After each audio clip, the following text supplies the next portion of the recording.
জয়গুৰু শঙ্কৰ সৰ্বগুণা কৰি যাৰ নাহিকে কম তোমাৰি চৰণৰ ৰেণু শতকোটি বাৰে কৰো উত্তম শতকোটি বাৰে কৰো উত্তম জয় জয়তে মই ৰাইজৰ মাজলৈ এটি স্বৰচিত কবিতা সময় উপযোগী কৰি এই বানপানীত লিখিছোঁ। সেই কবিতাৰ শিৰোনাম হৈছে বলিয়াবান। ঐ তই বলিয়াবান, তই কলৈনো ঢাপলি মেলিছ, সেই শব্দৰে কাল ৰূপ ধৰিলি কাকেনো বাৰে বাৰে খেদিছ, পাতিছ মৰণ পাণ।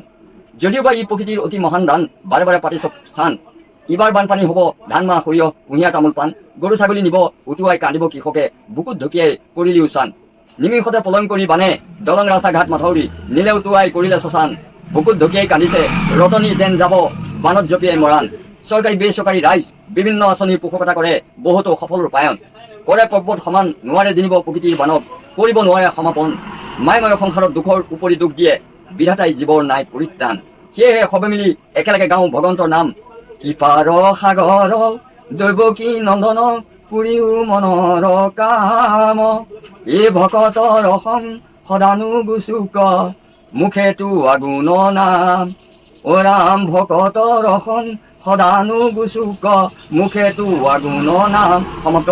সভাকবি শ্ৰী ভগৎচন্দ্ৰ দাস, গাঁও গাইবাদী লিখিলকতা, ডাকঘৰ গাইবাদী, জিলা নগাঁও, অসম।